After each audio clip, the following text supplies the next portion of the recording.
नमस्कार, आप देख रहे हैं एसबी न्यूज़ टुडे। और इस वक्त हम हैं जो वित्त मंत्री रामेश्वर उरांव हैं, वो अपने क्षेत्र में घूम रहे हैं, लोहरदगा क्षेत्र में, और उनके साथ हैं। मंत्री जी, एक सवाल है कि जिस तरह से लोहरदगा में 2,87,000 से ऊपर मतदाता हैं और अब आप लोगों की अग्नि परीक्षा चल रही है, क्या कहेंगे? इतने दिनों से आप घूम रहे हैं इस क्षेत्र में, क्या लग रहा है, क्या उम्मीद है? जनता का कितना विश्वास आपके तरफ आकर्षित हो पाया है? आपने ठीक कहा कि कितना आकर्षित हुआ। तो मैं इतना एक ही चीज़ कहता हूँ इस प्रश्न के उत्तर में कि विद्यार्थी जीवन में भी मैं सालों भर पढ़ता था, जी। तो परीक्षा से डर नहीं लगता था हमको। परीक्षा होगी, बैठूंगा, प्रश्न पत्रों का उत्तर दूंगा और पास करूंगा। उसी तरह से मैं यहाँ अपने विधानसभा में मंत्री होने के बावजूद अधिक से अधिक समय बिताया अपने क्षेत्र में, और आज उसका फल दिखाई दे रहा है। सभी ये कहते हैं कि आप तो सालों भर रहे हैं, 5 साल रहे हैं, बराबर आते रहे हैं, यहाँ तो आपको दिक्कत नहीं होगी, आप ही को वोट देंगे। कई जगह तो बोला लोग कि बाबा आपको वोट मांगने की क्या ज़रूरत है, वोट तो हम खुद दे रहे हैं, आप यहाँ आने की ज़रूरत ही नहीं थी, दूसरी जगह घूमिए जहाँ नहीं घूमे होंगे आप। तो इस तरह का भी हमको जवाब लोगों से मिल रहा है कि आप इस बार, आप भी देखते हो, घूमते होंगे, इस बार कहीं नहीं जाएगा वोट, हमारा वोट कांग्रेस पार्टी को, कांग्रेस पार्टी के सिंबल हाथ छाप में हम वोट देंगे। अच्छा, एक सवाल है कि मतलब आप जब इतने दिन मंत्री रहे 5 सालों तक, कोई ऐसा काम आपके जेहन में हो जो लग रहा हो मन में कि हम ये इस काम को नहीं कर पाए, इस काम को करना बहुत ज़रूरी था, जो जिसके जनता को मतलब दिक्कत हो रही थी, वो काम बहुत ज़रूरी है, वैसा कोई काम आपके जेहन में जो हो? नहीं, देखिए, काम जो है ना 5 साल में पूरा नहीं होता है, और जब 5 साल काम किए हैं फिर उसको रिपीट करना पड़ता है अगले 5 साल में। तो ऐसा कुछ नहीं है। हर क्षेत्र में आपको क्षेत्र देखना पड़ेगा कि आप स्वास्थ्य के क्षेत्र में क्या किए हैं। तो स्वास्थ्य के क्षेत्र में कहना चाहूँगा कि यहाँ के लोग बीमार पड़ने पर, छोटी भी बीमारी पड़ी, हाथ टूट गया एक्सीडेंट में, रिम्स में जाओ, सदर हॉस्पिटल में जाओ।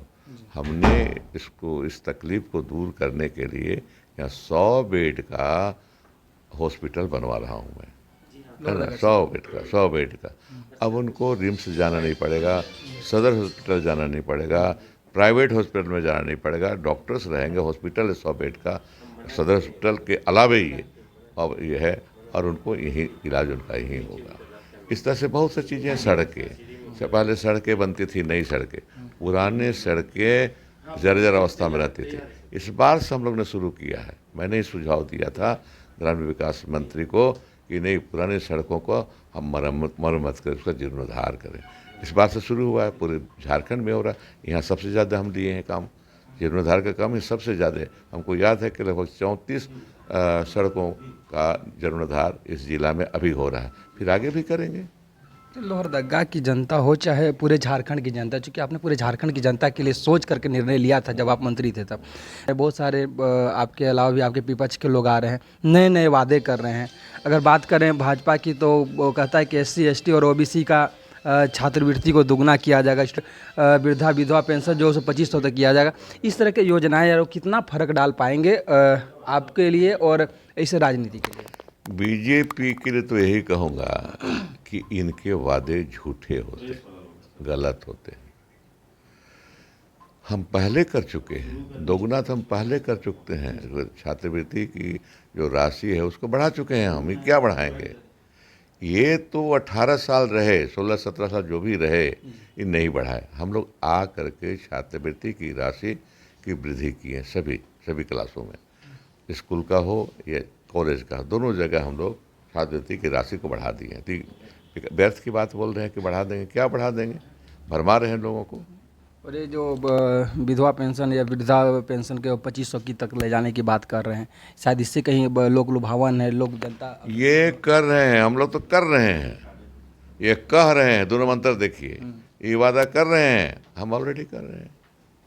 दोनों मंत्र है, कथनी और करनी। हम कर रहे हैं, ये कथनी कर रहे हैं, हम करनी में लगे हुए हैं। अमित शाह आए थे, प्रधानमंत्री भी आने वाले हैं और आ भी रहे हैं, पिछले बार भी उन्होंने आए थे। तो एक सवाल है कि उनका कहना था कि ये यूसीसी जो आएगा, यूसीसी को लेकर के कि यूसीसी जो आएगा वो कि आदिवासियों को उससे बाहर रखा जाएगा, लेकिन यूसीसी हम लाएंगे ज़रूर। और दूसरा सवाल सर है कि घुसपैठियों को लेकर के उन्होंने कहा कि घुसपैठी के साथ जो आदिवासी महिला शादी करती है उनके बच्चे को उस कैटेगरी से बाहर रखा जाएगा। इस पर क्या कहेंगे? ये कह रहा हूँ मैं, ये काम किए क्यों नहीं, ये कह क्यों रहे हैं आज? अगर इन्फॉर्म सिविल कोड से आदिवासी को अलग करने की बात कर रहे हैं तो व्यवस्था तो संविधान में, संविधान यही तो चाहते थे लोग, संविधान को बदल देंगे हम, 400 लाएंगे, 400 अब की बार 400 पार, संविधान बदलेंगे और जितना जो आदिवासियों का जो सुरक्षा है मौलिक अधिकार के तहत कि उनके कस्टम को हम लॉ मानेंगे। हमारा कस्टम है, लॉ है वो हमारे लिए। वो क्या करेंगे? वो गलत बोलते हैं, वो नहीं पढ़े लिखे, जो संविधान नहीं पढ़ा लिखा उसको भरमा सकते हैं, मेरे जैसे लोगों को तो भरमा नहीं सकते हैं। एक आखिरी सवाल, लोहरदगा की जनता से क्या अपील करेंगे? लोहरदगा की जनता से अपील करेंगे, आपने मुझे 2 बार देखा है, विधायक के रूप में तो अभी देख रहे हैं, इसके पहले मैं सांसद भी यहाँ का था। दोनों काल को देख लिए कि मेरी गतिविधि क्या रही है, सक्रियता क्या रही है।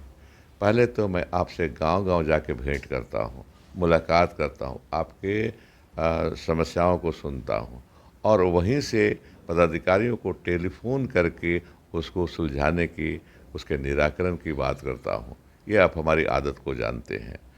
हमें यही आदत हमारी रही है और यहाँ इस बार जो हुआ चुनाव जीते, मंत्री बने, वित्त मंत्री बने और फिर आपको जो गरीबी थी, आपके जो कहते थे, गांव-गांव जब घूमता था तो आप कहते थे कि हमको खेत नहीं है, कुछ पैदा नहीं कर पाते, रोज़गार नहीं है, पैसे नहीं है तो अनाज खरीद नहीं पाते, भूखा रहना पड़ता है।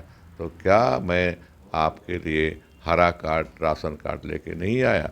और आज कोई भी व्यक्ति ऐसा रहता हो, सबको अनाज दे रहे हैं।